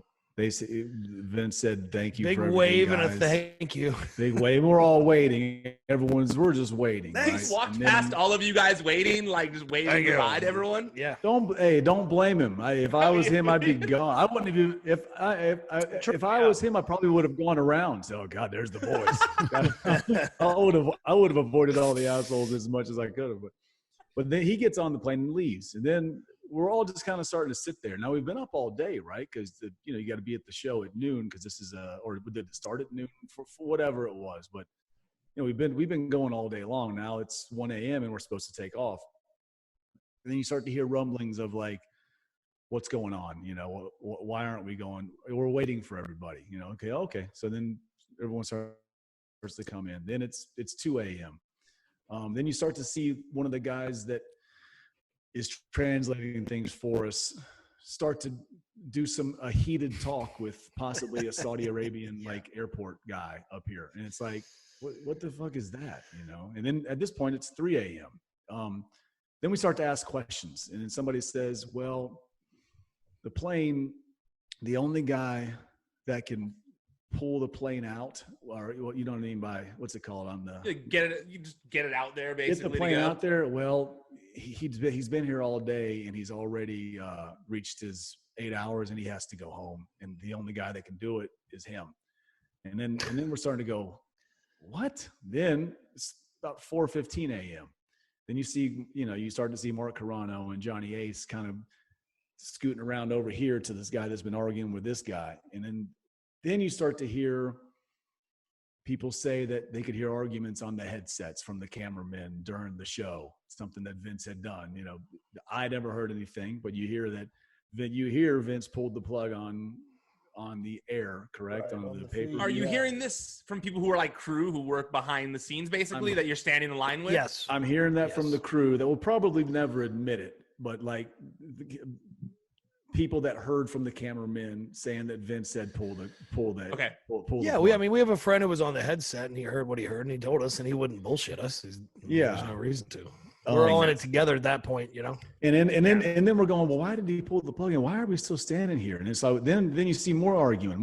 Then you hear them say, well, we're all going to get on the plane now. Oh, cool. All right. So we get on the plane. Then Things are looking up. Yeah. Well, then we sit on the plane for another probably hour, and you start seeing your bosses getting up and they leave the plane, and then all the boys start texting each other. And we're going, what the fuck is going on, man? Now I'm starting to feel uncomfortable. When can we have some booze? Yeah, until we're out of Saudi airspace. So now at this point, it's probably 9 a.m. So you've been there until this whole thing. And then you start to hear, I remember I looked at Michael Hayes and I go, are we like in like a hostage situation or something? Because this is really fucking weird. And he goes, huh? I don't know. And he walked away. I don't know. Which makes me feel like he did know, but that's something I would say. And that's something. So there you go. Answer. Start coughing. Michael Hayes started coughing when you asked that question. It's very office answer. Pre-COVID cough. And listen, and then ultimately they ended up saying that there was a mechanical problem with it, and so probably around 10:30 a.m. or 11 a.m. they got us all off of the plane, got us to the hotel, waited around in the hotel for longer, let us sleep there. We ended up not leaving until like 4 a.m. the very next day, got on the plane. We did hear that there was no hotel books, so this is not part of the plan. So we're just driving on buses through Saudi Arabia, and they're actively calling like, hey, where can we put 128 people or however the fuck many that there were. Finally, they found a spot. They had a great little seafood buffet. We all took a nap. And what the fuck do you do? Yeah, and like I remember I tweeted out because like I started to get fucking like tripping out. Didn't your wife get nervous a little bit too, if I recall correctly? Absolutely. Yeah. I landed in America, and I was fucking probably still drunk. It's like I drank red wine from the second we were allowed to, and just going. We finally got out. Yeah. I landed and I said, I'm fucking never going back again. But you know what? I need another pool. I will go back, and because like I'm not I would go back, of course. Well, that's the thing is a lot of guys came out and said that, and some guys took a stand, some guys didn't. And there were hairy moments. Like I was gonna get home, and I had this plan. I had my buddy coming to sing, and I was going to propose to my wife, and I was sitting there and I went, I think this is fine, but on the 9% it's fine, on the 1% it's not. Like, here's this ring and where it's hidden, so just I don't know, get it and pawn it or give it to my son or something in case it doesn't. But like, you were thinking we were never like that? You really were thought never that deep? No, Yes. we were never Yes. scared. Just crossed your mind. And this isn't like a badass me story, but I was in a third world country with a machine gun in my face. Like, that was way fucking scarier than this. And we still got out of it. Yeah. So I kind of was like, I think we'll get out of it, Were there who any fucking guns really knows? at Because the this is the airport in Middle Saudi East. Arabia? No, not So- I don't know. No, so the guys, MPs were surrounding us on the airway. I remember hearing The tarmac. or not whatever? looking out the window and seeing it, but like I think they were out there. Who knows? And there was a couple of situations where like just for a couple seconds I was like, fuck man, like we're in such a corrupt country, right? With such a corrupt government, like who's to say they're not just going to come in here and start blasting us or something for whatever reason like this. So I remember sending my wife a text, like that's how hairy it got. I was like, just tell the kids I love them, man, because this is kind of strange. But it never got to the depths of what people thought that it did. So you think it was more almost psychological to a certain degree of just like knowing where you are, what could happen, and looking at the circumstances around you, as opposed to like an imminent threat of danger? Do I think something happened? Do I think that they did something to that plane to not let us take off at the right time? Fuck yes. Yes. Fuck yes. Fucking yes. Because But whatever do I business have shit proof? we'll never know. I don't know they're going to kill us because egotistically, wrestler brain, I'm going, now, if this is a Brothered Out Gallows indie tour, they might off our asses. But, like, there's too many there's too many there's too many rich, famous motherfuckers on here. Like, this is going to cause World War III if they did that. That was so. Like, that was I our don't think thought. they're going to kill Goldberg and the Undertaker. They might kill us. I don't know, but seriously. But you know what I mean? Like, there's too many high-profile people involved in this for something to get to that degree. They flew a crew in to go to SmackDown, and I was like, oh man, they're just getting the fucking main eventers out of here. They're getting the over guys out. They're gonna kill the mid card for fuck's sakes. Man. Then I realized that they left the Good Brothers, Cain Velasquez, AJ Styles, Randy Orton. I was like, nah, we're good. I said, we're safe with Randy. Good. Yeah. They ain't hurting us with Randy on here. So I honest to God, I felt safe then. I was just happy. There was no guns put to our heads. There was nothing crazy. There just some weird shit went down that I'm sure happened with something between. Nobody's ever going to tell you the truth. So you know what we heard and what we saw, and that's the honest to God on that. And they did have a hell of a seafood buffet. I'll say that. Were the boys mad at Yeah, Vince gout at all from for the leaving? crab Because you legs. guys seemed like you didn't care that Vince left. And I remember at the time it was like a thing that everyone was talking about. Vince left everyone behind. I remember like telling my dad that, and he goes, "That motherfucker abandoned his ship." And I was like, "Yeah, I guess." I never thought of it like that. I was just like, "I hope we get in the air soon so we can get some booze and I can make this proposal." Yeah, I don't know. We looked that deep into it. I don't know. Yeah, at the time we saw him leave, you just think, well, Vince is getting on his plane. Yeah, I don't blame him. Like, you know, Of course, Vince has his own plane. He's not going to ride with us, dickheads. I do remember though. I do remember there being a lot of tension on the plane amongst the boys, though. Like when you're sitting, I mean, you sat on his plane wondering what's going on, not getting any answers for hours and hours and hours, thinking like, what the fuck is going on? The boys started to really get like that. The nervousness got fucking pretty high. Think of the amount of wrestlers you have and the conspiracy theorists, and then you have a combination of veterans and guys who have maybe not traveled overseas to wrestle a lot or been out of a comfortable element. And yeah, it gets uneasy, and everybody's it's gossip. But hey, really, we went back. It was long and fucking boring more than anything. You know, I saw we were booked again, and I went, oh fuck. And I was like, well, I guess I'm getting that pool again. I said, hopefully we'll have a different charter this time. We pull up and it's the same exact charter, and I went, could this motherfucking guy seriously? That fucking killed me when I saw people posting pictures of the plane after they made this whole big deal about, you know, the charter company releasing a statement about what happened, and you'd think, well, they're going to use a different charter company this time, and then sure enough, you just want the same exact brand, same everything. And I got a tweet saying I'll never go back, and then here I go, fucking like a little bitch, just going back. I did pop for all the people. I popped for all the people tweeting, "I'll never go back," and I was like. I had a loophole in my tweet though. Like I basically said I would go back. Yes, you did. I also laughed at some of those when it was like, I'm never going back. And then you saw some of their names. Never, on the next ever. One. Yeah. Okay, so you did go back, like you said, and the seeds for Undertaker versus AJ Styles first got planted in Saudi Arabia a little while later during Super Showdown. When did you guys find out that AJ would be working against the Undertaker at Mania? Well, we knew the seeds were planted because, you know, he's our boy and we're tight, we're together. And at this point we'd forced him to get a bus. No, he got a bus and we're just bussing it up. And he called Taker and said, "Hey, I want to pitch this. I want to do it. I think I can give you a hell of a match. It would be my honor, yada, yada, yada."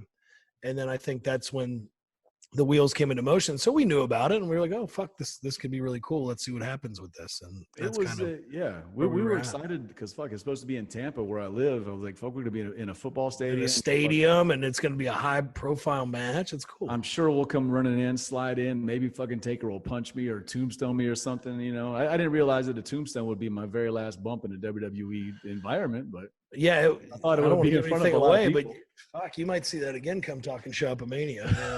I don't want to be a leaker like everyone on the goddamn property, but I'm getting ahead of myself. Yeah,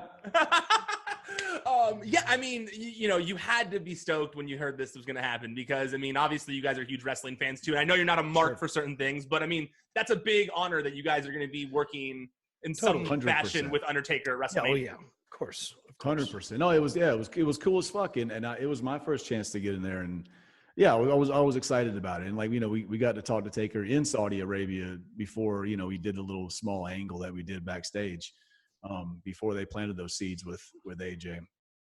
It was exciting. So was that was the first time you guys had worked with Taker since you had been in WWE, right?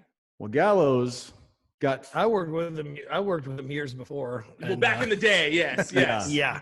And we did a couple something- different situations, but yeah, that's We did another something shoot with interview. did we get choked by him in Philadelphia?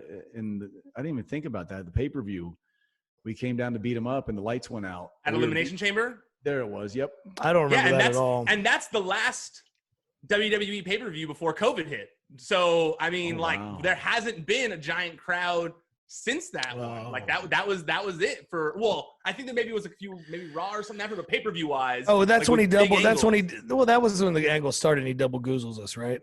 Yep. Yeah. I remember that. Yep. So this ends up being the last show with pay-per-view with fans because of COVID hitting.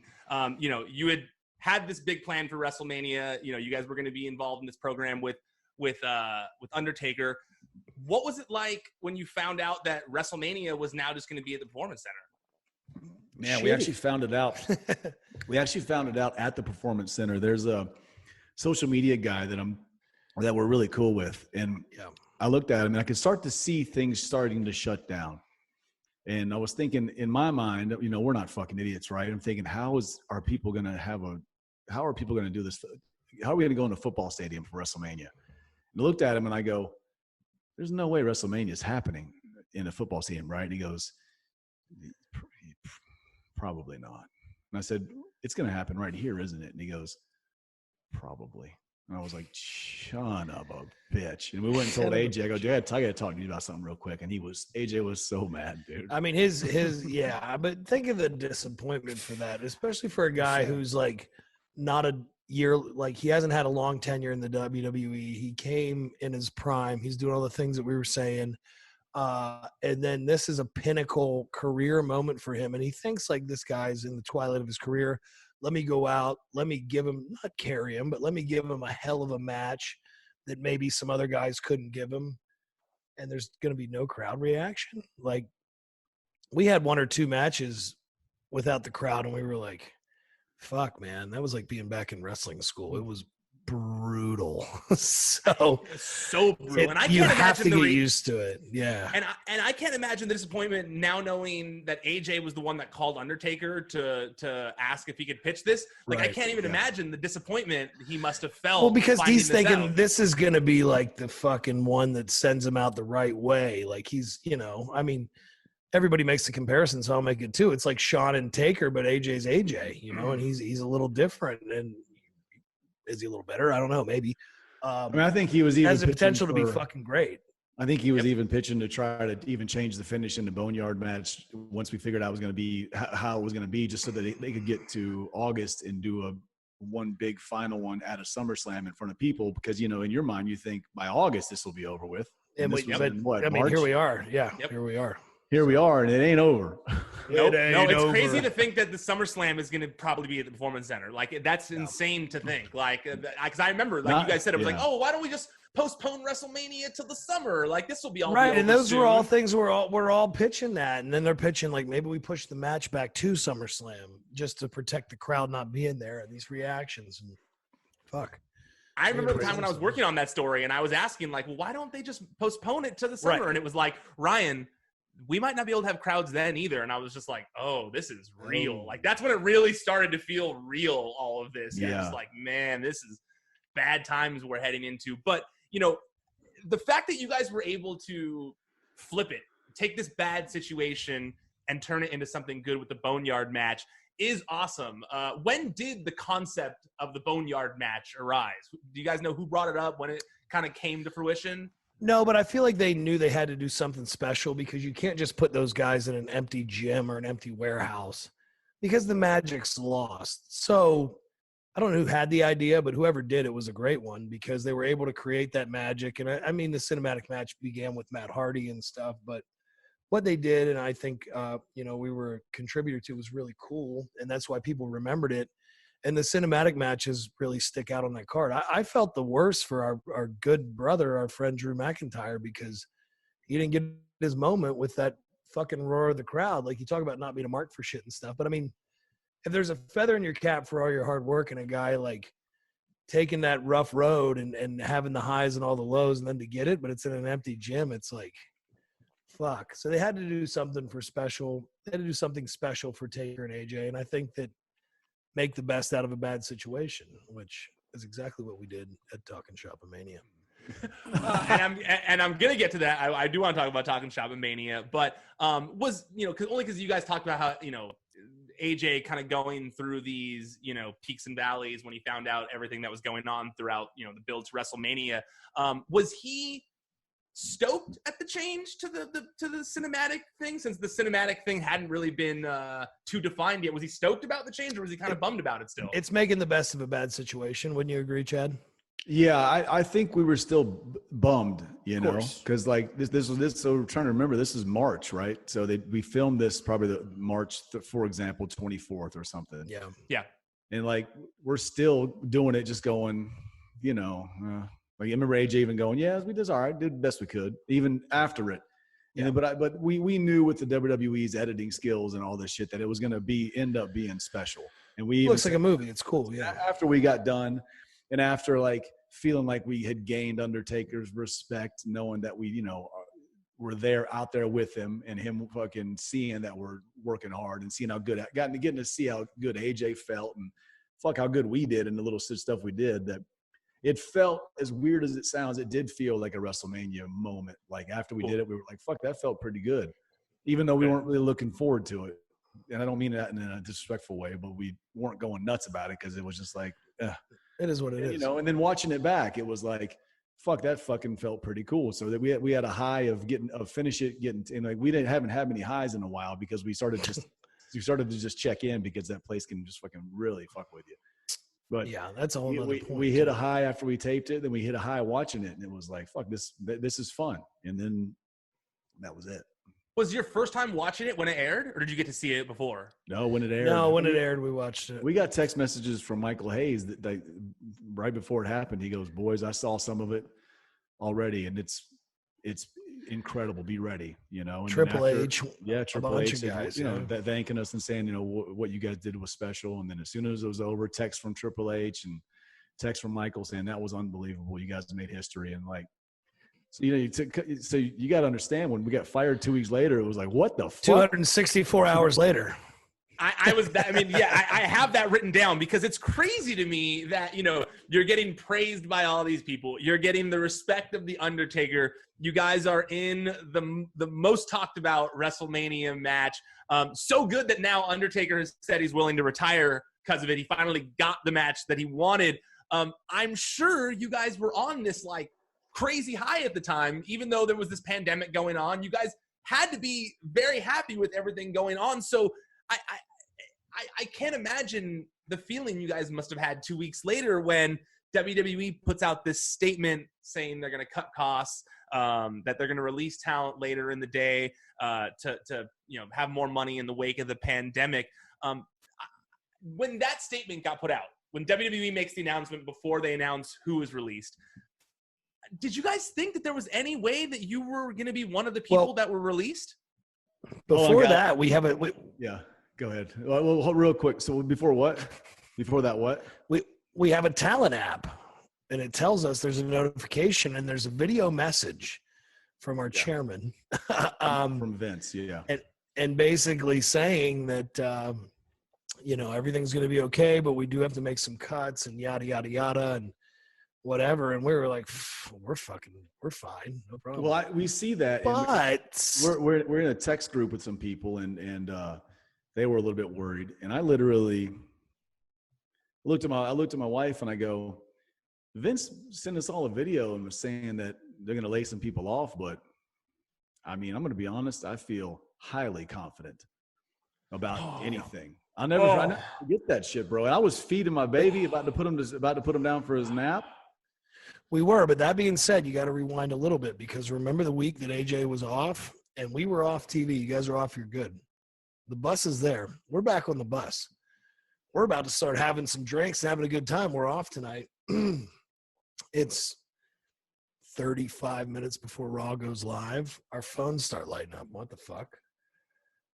They need you guys inside right now. Then we go to inside to one of our best friends in the whole business, and he's stack pinning us to get Drew over.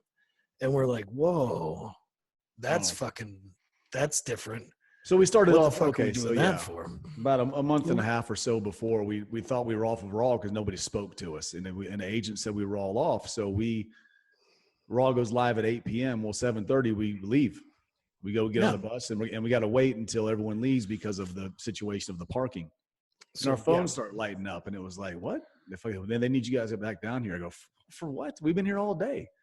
So they said, then you guys are starting off Raw, and Vince and Paul wants you guys to be stack pinned with you on top and Gallows on top, 1, 2, 3 by Drew. I go, whoa. But even so, after that, like Paul Heyman pulled me aside and goes, Gallows saw him do that the very next week and goes, I want to ensure you that will not hurt you in the long run. And I said, thanks. To quote the honky tonk man, lying motherfucker.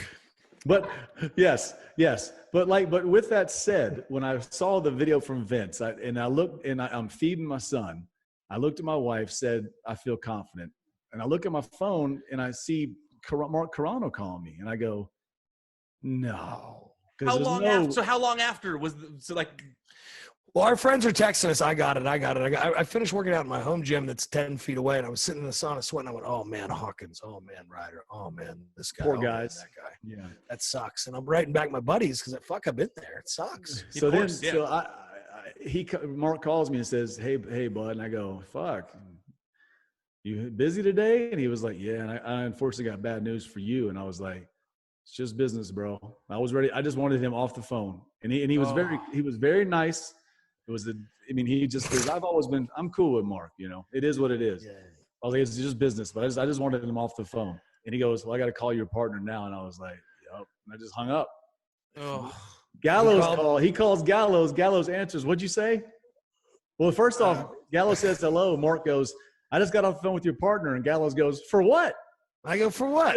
And he goes, bad news. And I go, are you fucking kidding me? Us? And he goes, I'm so sorry, buddy. And I go, Jesus Christ. Gallows thought he was just calling to tell him you loved him. I thought he was telling me how cool I was. So I got off the phone with the partner for what? Yeah. Okay, bye. And then immediately Go ahead, Rob. I was sitting at home, I'm just watching from the sidelines, but I mean, I had talked to you guys about, what an incredible moment it was. And at WrestleMania, I watched the whole thing. I was texting with some of the guys from New Japan about it. I texted you guys, and I never thought your guys' jobs were ever in danger at any of this. When I saw the statement, I was like, oh well, those guys will actually be fine. I mean, they just who just does WrestleMania and then gets released. I mean, it's insanity, and just over the conversation. And one of the most talked about matches at WrestleMania, not just a WrestleMania match, but like the main thing people were talking about. Exactly, right. And plus, like what had gone. And what had happened in November, it seemed like, oh, well, for sure, after all the promises that were made and how you guys came obviously turning down 2 other offers to be with WWE, that you would think, like, and this is my perspective, is thinking like, oh, well, there's no way they would let those guys go. That would just be wrong, And honestly, and I agree with what you were saying, Rocky, from the outside, like from an outsider perspective, you go like, well, it can't be a case of loyalty. Like they didn't feel like they were loyal because they just turned down all the people they were like super tight with because they wanted to show that this is where they wanted to be. So I don't understand that process. I mean, maybe it's the money, I guess, but I just don't see why. Luke Harper texted me, Brody Lee right now. He texted right away and goes, man, they fucked you guys. Just because they knew the amount of we got a lot of those texts because brother saw us in the Well, yeah, they knew the amount of leverage we had before we ended We up. had leverage, but not only that, the inner turmoil as human beings, the guys that were close with us were like, fuck, what do we do? Yeah, we fucked our friends over, and especially the guys that they feel like we fucked them over. They feel like we just found that out from Rocky. Thanks, Rock. Yeah. Oh, we knew that, but that's how we felt. We didn't feel good about that because we didn't, we knew where we wanted to be. And then so, getting that call was a fucking fuck. It pissed me off, brother. It took me back to when like just having these conversations with Triple H, and Triple H looked at me and was like, dude, I look at you and I see your kids, and I think about, what if AEW doesn't last? I can promise you one thing: WWE will always be here. And it's like, I thought we stopped being like, boss and fucking employee at that point, and we became obviously not friends, but at least for a second we were two humans talking. And I'm not saying that Triple H could have called somebody or stopped anything or knew anything or even cared, but that just hearing that from your boss and then seeing something like that happen was like, God damn, they don't give a fuck. Then yep, trying to get to the bottom of it, then I was like, what? Because it did feel fucking weird. Yeah. And so we started kind of asking around, like, what the fuck happened? And then we heard, well, it was Paul Heyman inspired. And it was like, really? So then we fucking told AJ that. And AJ goes in and he asks somebody what they think of it. Like, I don't want to throw this guy under the bus, but he went to somebody and asked, is this what happened? And that person said, yes. So AJ goes into Vince. And he says, you got to tell me the truth. Is Paul the one that fucking said to fire these guys? And Vince told AJ, he said, listen, they weren't on my list, but yes, this was a Heyman thing. Paul added us. Apparently he thought we were making too much money for what we were doing, and he's a fucking liar, and he's a piece of shit. There you go. And I think at the end of the day, it's still a Vince thing. Vince could have been, Vince could have gone to bat. Vince could have said, well, no, he could have. But so like, but yeah, but at the same time, like, the thing that they were trying to get over, not over, I guess, but the thing they were trying to establish is that he was the one running the show, Paul Heyman, that he was the executive director of the show, and that decisions were made by him as well. So I mean, like, it seemed like it was going well too. Yeah. Okay, so now go back. Now that you've explained the Paul Heyman thing, because I that explains a lot now. Oh, promises wise, like, how is he planning to use? How is he? Go ahead. I fucked that story up. Fuck. So AJ went to somebody and asked, is this Paul Heyman inspired? They said yes. AJ went to Paul. Damn, this is the key of the story. I'm sorry. Sorry. It's okay. AJ went to Paul Heyman and said, did you fire these guys, or did you, put the word in to fire them? And AJ and Paul said, no, you have my word. Scout's fucking honor, brother. You have my word that I did not do this. If I would have known, I would have gone to bat for them. And AJ went, okay. He went back to the same guy and asked again. And AJ went to Vince, and that's when Vince told the story, right? And so that's when AJ got hot about the bold-faced lying, and that makes sense. I would be mad too if I was in that position. And I had known that. I mean, I realized pretty quickly that we weren't Paul Heyman guys, but I thought I had a decent relationship. Well, the other thing too is on the topic of AJ. Like AJ, he didn't want to be there alone. When you're at the very top, you don't have a lot of friends at the top, especially if you're not a WWE bred talent, especially if you're not a guy who was in developmental with these guys and going up and down the road for years, and then you get that top level. Those guys have a lot of friends and a lot of guys they can go, hey, this is what's going on with. Alan doesn't have that. He's not a WWE guy. We were his guys. I met him. I'd met him, but in TNA, we flew out of Atlanta every week. We became buddies. When Carl asked about him, I said, I think he's a really good guy. And then he comes into the Bullet Club, and what do we do? Well, I'm new. I'm brothered up with these guys come on the tours. Chad takes care of him. We become really fucking close because it's not like he just took care of us. Like, he came into the Bullet Club in Japan. Chad opens arms to him. I'm his buddy. We're flying from Atlanta together. Like, we're close motherfuckers. We're doing this stuff. We're going out to eat together. We're going out. He's watching us drink together. We're doing whatever. We're close. There's a bond there. We're going to leave New Japan together. Fast forward, we come to WWE together because now, like, you know, in whatever way in his mind, he's kind of returning the favor. And then he says, please re-sign with WWE. This is great money. This is going to be here. I'm going to be here. We're going to get a bus. We're going to travel together. We're going to have a great time together. I got your backs. I know you guys have my backs. We'll never screw each other. Yes. Then this happens. And to him, he goes, fuck. And I think that, like, not only did he lose his two boys and he feels bad about it, now he's all fucking alone. You know, not saying he doesn't have any friends. He does. But when you're that close and you're that tight knit, it's like Chad and Rock. Like, they've been friends for 20 years. You know what I mean? Like, it's a hard bond because we've done so much shit together. And, like, I think he felt a little guilty.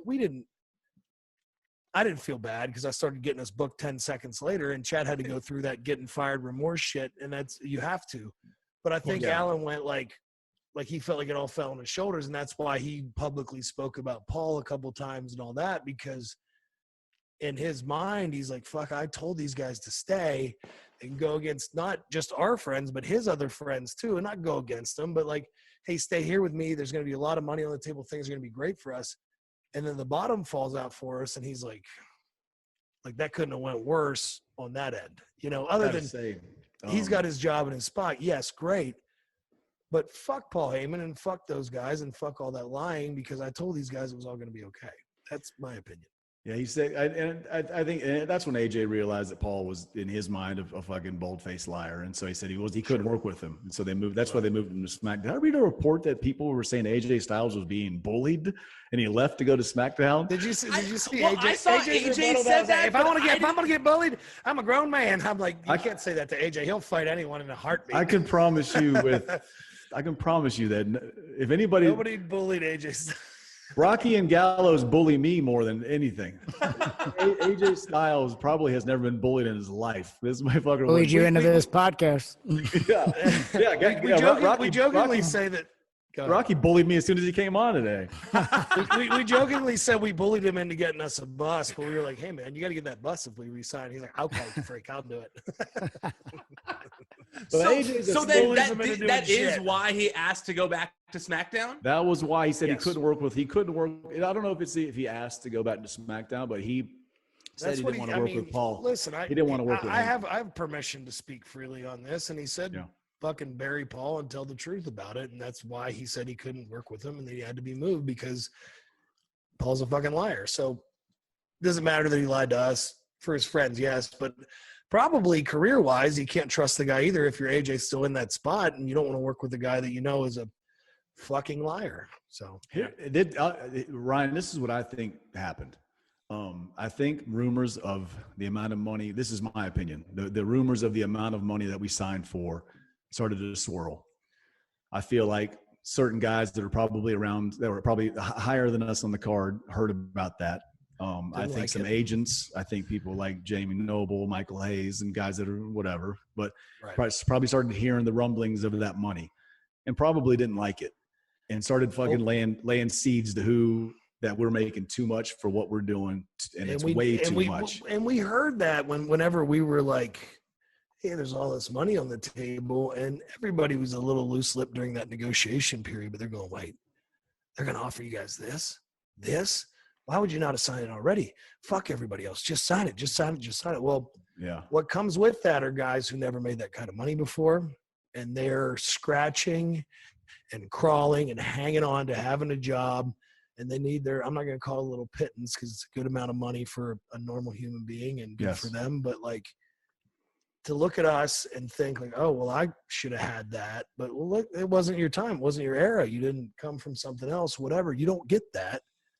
That's a fucking stick to them. So instead of like what I think we've always felt, and I can speak for both of us, if I hear this guy got this huge amount of money and he's a guy we like, or like when I hear Drew's going to get the title and he's a guy we like, I go, fucking good for him. That's great for him. And you know what? That just means there's a chance that maybe someday that'll happen for us. Yep. Wrestlers, a lot of them, especially that old guard that are a generation behind us, do not fucking think like that. They don't believe that. And they go, fuck you. And that's wrestling. Gallows is on that fasted wine, you can tell, and fasted CBD oil. Yeah. I'm gonna start getting a lot meaner. We're gonna wrap this up. Yeah, we might need to wrap this motherfucker up. Well, before we wrap things up, we're not wrapping it up. We got a lot to cover. Yeah. What did I say that was inaccurate there? Nothing.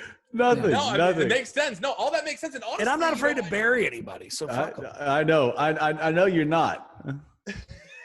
Well, it also makes sense, like you were saying, the money thing, like people hate like that it's a gossipy world. People are gonna start to do that. If we worked at a bread company, they would hate me if I was making more money delivering the bread. It's just what it is. Yeah, that's just and people were getting big deals at that time. Like I remember like you'd hear some of the people who were low on the card that were getting stuff. So it doesn't surprise me to hear that you guys were getting big offers to not to stay when there was other things popping up that they didn't. An unknown entity that was popping up. You had New Japan on the table. Well, kind of on the table. and okay, there we go. There's a cough. There's that whooping cough. That LA whooping cough. Not to make Chad uncomfortable, so I won't. But there were guys who went well, those downsides were never there when I was coming up. Well, okay, that's not my fucking fault either. Sorry. Yeah. I mean, they also didn't have TV money rights too that were coming in, these huge deals, these mega deals that the business just has never seen before. You know what pissed me off the most? I think all of it together. I started getting texts from a lot of people like, "Hey, hope you're good. Hope everything's going well." And then I realized that it was publicly on the. I don't know why this bothered me. It was publicly tweeted out or whatever.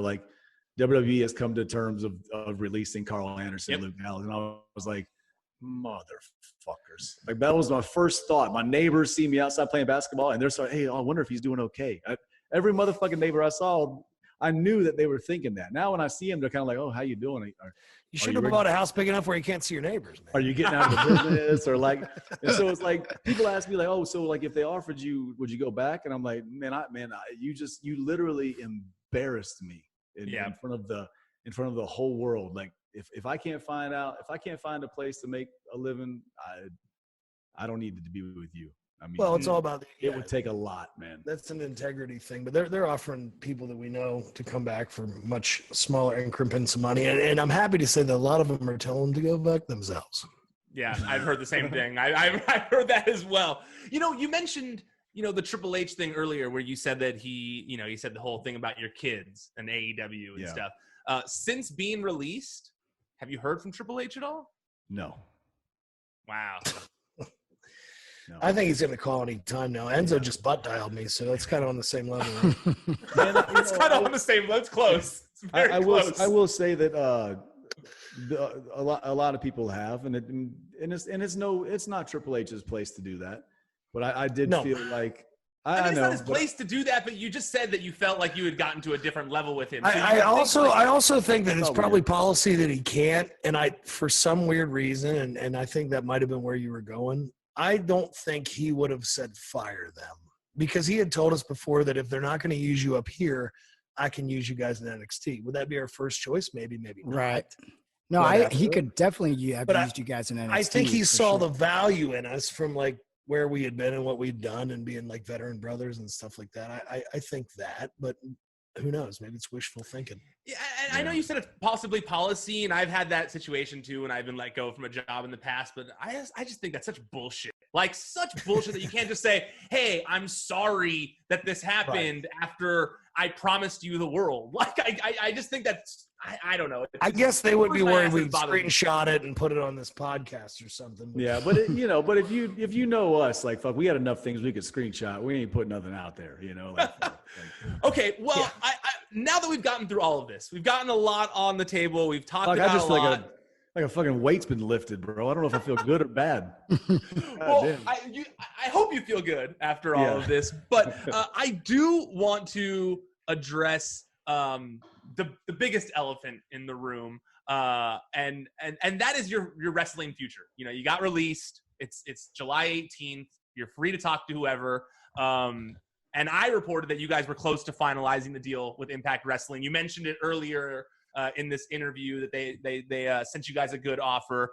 So what is the deal? What's your status with Impact Wrestling right now? I think that we need to thank Impact Wrestling for honoring the deal that they offered us before we made the wrong decision and say, welcome to Slam-a-fucking-versary is what I think we need to say. I will. That's fucking exactly right. Like they came back with this with basically the same.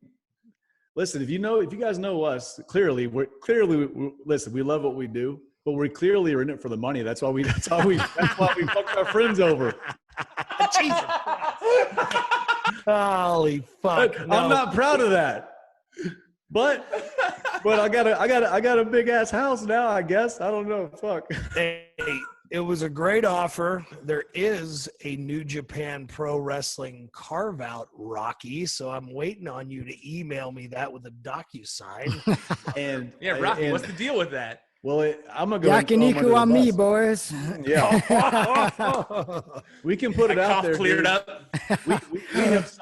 We signed a 2-year deal with Impact. I think I heard Jim Cornette putting it over and saying that it was which I enjoyed because usually Jim buries stuff, but I think he was saying Jim was very supportive of us, and his rant on our release was. Really popped the shit out of me. Yeah, and I think he was saying it was probably a pay per thing because the Impact was doing pay per stuff. But I can promise you, it's a real deal. It's a big deal, and it's a good one. And we've already got offers in place with New Japan, and we're trying to carve out when as soon as they open back up, like we will return back there. And so as soon as we can make those flights, Impact is going to work around New Japan's dates, and New Japan's is waiting for us, and like that's all part of this thing, and we're fucking for the first time like we're wrestling excited again. My wrestling dick is hard. Seriously, but let's say this honestly, like it feels really good to work for people again that you trust. You know, Scott has known Chad since he was training in Cincinnati. You covered that, Ryan. Scott with Chad was how I kind of left TNA the first time and went into New Japan. So I've always trusted him. He helped us out tremendously on Talking Shop-A-Mania. You guys will see the promotion coming into a Slammiversary where I think that a brand that people kind of looked away from for a second with all the AEW, NXT war, and the WWE stuff. There's a hell of a roster there. I've been watching the show every week, and we're kind of tuned in on some of the surprises, and you're not going to fucking believe what happens tonight, what happens in however many hours away we are right now, being past midnight. But this show's loaded. It's going to be awesome. And there's more coming behind it. So this is a brand that like eyes are going to be on. And then you can see us there. You can see us live at Slammiversary. You can see us on television every week on Access TV. I can promise you this. We have specials that we're going to be doing that are going to involve Talking Shop. We have co-promotion. We have Talking Shop-A-Mania, which is going to be a cult classic for good reasons or bad, coming behind Slammiversary. We have a brand behind us who is going to co-promote a pay-per-view that we made up in our fucking heads the day we got fired and said we have to do this. How good does it feel to have somebody behind you who believes in what you're doing, knows you're a proven commodity, knows that you can make money for the company, and knows that people are going to want to look at it. So I appreciate you guys watching this podcast. And you need to watch what the fuck's coming up, because after Talking Shop-A-Mania, Rocky's going to probably sign us to a huge deal. I'm just really waiting on the numbers right now and for him to solidify that. So, well, it's no cough. I feel good. Yeah. No cough. Finally. Well, the deals, literally the Impact is what we're excited about that, and I'm excited because it's the first time that I'm gonna start being involved in these Slammiversaries, Bound for Glories, like. Shit that I've watched from afar, and like people can say the Impact that hasn't been as as prevalent like AEW or WWE, but I mean, there's why not start making a fucking a change now and start getting some eyes on that place. I'm ready to wave the Impact flag, and I can promise you, as soon as New Japan opens up, the deal's in place. As soon as those borders open, we're flying to Tokyo. What do you think about the current state of Bullet Club right now? Since you guys in a way for a while. Evil. Really interested, brother, because I watched Evil go from. I mean, I watched him at his first day, trying out and going through the whole young boy phase. I mean, 2 years of being a young boy, and then he goes off, and now he's just now he's the champion. This fuck, man, am I getting old or some shit? Because I watched Yoshihashi and Okada go through the same thing, and now they're all big stars, and it's really fucking trippy, man. Well, you know what? This is something I was thinking about earlier when I was in the shower getting ready to do this, washing all the dye out of my beard. But don't you think, and Rocky weigh on this too, it's awesome to see how New Japan will put trust in a guy and then go with it and stay with it. It's not the gun shy bullshit, because when something happens there, it happens for a reason and it keeps happening. And I thought it was really cool to go like, well, I don't know. Is that what you thought would have happened? Maybe not. But like, this motherfucker must be able to deliver. And we've been sleeping on him for the last couple of years while we were in WWE, because there's a reason this is happening. There's a reason he got to that level, and he'll probably stay at that level. And I think that's pretty badass, because you don't see people have that rise. Like, we were outside of New Japan when Will Ospreay was rising, and all these other people, and Juice was a young boy when we left, and then he had his rise and different things like that. And as a company, it's why it's so fun to fucking watch, I feel like. And I can't wait that we get in there and we can mix it up with all these brothers. I think it's going to be great. Right. Go ahead, Rocky. If I could just expound on that, was like, I think New Japan, one thing that they're good at is their system is just, it works so well, and they're able to take somebody who from their first day and groom them completely into a superstar by the end of it. No one else like that. Yeah. Nobody really else like that, you know, and that makes me feel proud to work for a company like that, because also, and if you go back and listen to Kevin Kelly's and my commentary for Dominion, it's like there's so many layers to the stories, and it's like the layered stories are built in naturally to what is going on, because they're actually unfolding in front of the audience, as opposed to like, let's just create something and let it happen. No, it's like actually happening. You can see, like, I'm sure Evil was truly feeling those real feelings of like, sure, I'm in Naito's spot. When am I going to get my shot? You know, like, and then like, what would that person actually do? They would fucking turn on them and go with the shotgun aspect of the Bullet Club, which has already been in place for the day the Bullet Club started. It was invented on that same idea, turning your back on somebody, on your friends, and getting yourself to the main event. So, I mean, I think it's just it's a really cool company. I'm proud to work for it. And that fact that like, they know what they're doing, and they trust the talent to make the right decisions out there, as well, as opposed to like 12 people writing for you and you know, and trying to figure out what is in that person and how they're gonna, like, in their head, and how they're going to say. It's like, no, the talent just goes and executes it, you know, like a great actor would. Like, you don't put Joaquin Phoenix and say like, you know, like, well, do the scene this way, you know. It's like, nah, just you hired him for a reason, let him do his job. Actually, Joaquin Phoenix doesn't get dropped on his fucking head either, so I got more respect for the New Japan brothers. I also felt like I saw a lot of people saying that they thought it should have been Shingo who turned, and I actually felt like Evil was much more of the compelling story there. I felt like there's way more there because they've been tight for so long. They're like the main part of LIJ. I thought it was brilliant. I wasn't expecting it at all. It got me very interested. I mean, if you think about it, like a year ago, there was issues between LIJ, and really it was Evil that was having the issues with everybody else. He stopped fist bumping everybody. So when it went to the fist bump and he gave the too sweet, it all made sense. And this was from years ago, you know? Yep. I like to make it clear that the too sweet was me. Probably. They're still doing it.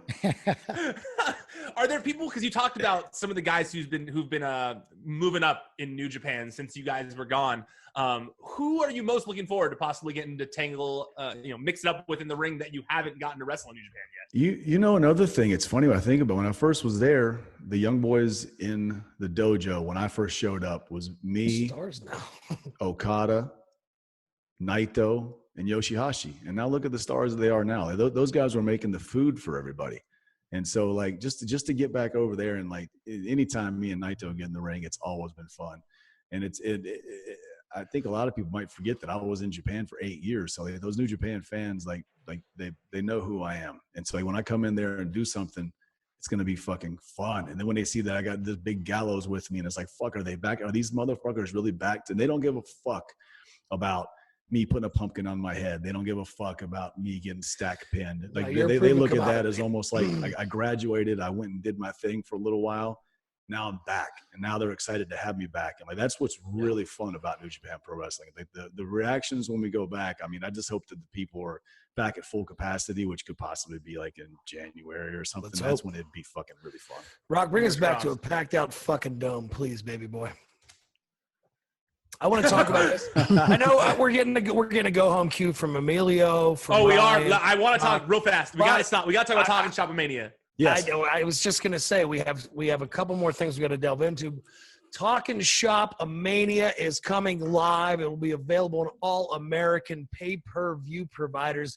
You've seen the shit that these assholes leaked. See what happens when we get it all outside and it comes to fucking life. It's gonna be amazing. I believe a cult classic. We worked very, very, very hard on it. Boys, weigh on that, and then I got one more point before I leave. Well, the most important piece of cinema since probably The Godfather, I think. Yeah, let's be honest. Fuck The Godfather. The main event, the main event of Talking Shop Mania is Sex Ferguson and Chad Too Bad in a boner yard match, and it's the first time this is being announced. And listen, we got nothing but respect for the Undertaker and AJ, of course, what they did out there. And this is just our chance to just be creative, have fun, and fun. Well, we're having a great time. I mean, AJ and the Undertaker settled in a boneyard. Yeah, we're gonna settle it in a boner yard. and the fact that we finally get to see Chad Too Bad versus Sex Ferguson is just the icing on the cake. Something that you guys Sex fans want Ferguson to hates see. that motherfucker. He hates it. Yeah. This is a chance right here. They've been in a fucking boner each yard. other over for 30 years. Let's fucking get to the bottom of it. Let's hash it out at a boner yard, the only place you could actually do it. And coming behind that, before that, mere hours away, we have an Impact Wrestling heavyweight championship match with a mystery opponent. And I've heard, and I've been watching, that we have a promised return of a former world heavyweight champion. I have two in my mind. I don't know who's in yours, but like I've been watching Impact because I've been, even before we got released, but really now that we did get released and we were thinking we were going to go that way, I've got a bunch of ideas and they won't fucking tell me who it is, but I know what my fucking bet is. And if it happens, I think it's going to be awesome. Bullshit. You've been in talent relations with since we got fired. I know, but I don't know the fucking last man in the goddamn match. All I know is 2 days Pissing me off. 2 days after Rocky messaged me right away, but 2 days after getting fired, D'Amore and Rocky were both offering jobs right out the gate. Let's see what we can do. D'Amore was on us right away. I already had you booked Rocky in was Peru. like, about that number, you guys. I had us booked in Peru for an autograph signing before I got out of the same sauna I got fired in. Yeah, Are you guys going to Peru? 30 minutes after getting fired, we had Talking Shop Mania booked, and we were booked in Peru in October. I said, He called me and he goes, what the fuck? Should I jump off my back deck? And I said, I can promise you one thing. I will never let us fail. You keep being the fucking best wrestler that there is, and I'll keep getting us booked. So and I'll wrap it up here, but compared to the last thing that you guys filmed, I forget the name of it. What was it? The movie you guys did. Talking Shop movies. 1 and 2. Production levels are out of this world compared to that. Okay, all right, cool. We made a movie. We had a legit budget. We had sponsors. Gallows is like 15 grand in the hole. Yeah, speaking of sponsors, I'd like to thank Poor King Good. You got the hat and the shirt on. Highspots.com, ProWrestlingTees.com. Thank you for making this happen. Thank you for sending your sponsored athletes to make this happen. Dude, Gallows bought a fucking hearse for $2,500 for Chad Too Bad's entrance, brother. Legit, bro. And I got him decals made. His entrance was so much better than mine. But you'll see. Dude, that decal is so dope. I was like, oh, that's awesome. Yeah, I got plenty in my garage if anybody wants to buy them. No, I'm kidding. Seriously, there's some fucking amazing. I mean, shit, we gotta sell that hearse. We gotta sell that Chavo hearse. Guerrero's in on this. We ain't selling that fucking hearse. That's the official vehicle of Talking Shop. We're gonna come live. Talking Shop is coming live to a city near you. When the world opens. Names, brother. Chavo Guerrero, the Rock and Roll Express. Fucking Mike and Maria Kanellis, the man they call Enzo, Brian Myers, Heath Miller, Rhino, D'Lo Brown, the fucking Ravens flock, not Ravens. Ravens flock, baby. Not Ravens. Came out of the Ravens fucking flock woods. without Raven. I like that. Ravens flock without Raven, because why not? Chico, fucking El Millonero. What's your name, Chico El Chico El Luchador, greatest the wrestler Nature of all Boy, time. Paulie. Woo, woo. I can't wait till this airs and I can do the podcast about the conversations I had to have with Paulie and I can't Enzo, wait. who did nothing together on Talking Shop-A-Mania, but somehow became intertwined. And now they're doing business together. I cannot wait to divulge all that. The boys are going to Impact on a big fucking deal. Yeah, and I don't want to spoil all of Talking Shop Mania. People should watch it. It's August 1st. Yes. It's on Fight, and it's also going to be on pay-per-view in the U.S. and Canada as well, right? It's on Fight Worldwide. It's on every American pay-per-view provider and in Canada on SaskTel, and one that I'm forgetting right now, but it's We're still working out the rating with them, though.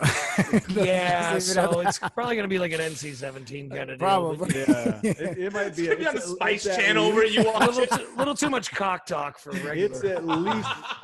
It's at least rated R. At least. It's funny. It ain't hitting R. Quickly, I was watching the Boneyard match, right? And I had my 10-year-old sit beside me, not even thinking, and like Earmuffs. something happens. There's an F-bomb. There's an F-bomb. Another F-bomb, and I go, "Well, son, you know you don't repeat what Daddy says, right?" And he goes, "I know, Daddy." I was like, "Thanks." Then he's laughing. He's crying, laughing, watching some of these things. Like, there's a couple of moments that will make you fucking really laugh hard. But I also felt uncomfortable watching it with my son. I saw Terminator with my dad and stuff, so you can watch that with your kid. It's on that note, my son participated in it. So how do you think I fucking feel? Even better. Ryan Satin, thank you, my brother. I appreciate you. Thank you guys. Ryan. Looking forward to seeing you tonight on Slammiversary. Everybody tune into Slammiversary, and after that, Talking Shop-A-Mania. Last word to Gallows. We out. Thanks for watching, Hoots. And if you're looking for more Good Brother BS, make sure to subscribe and hit that little bell ski. Or visit our Patreon at patreon.com/talkingshop. See you Hoots later.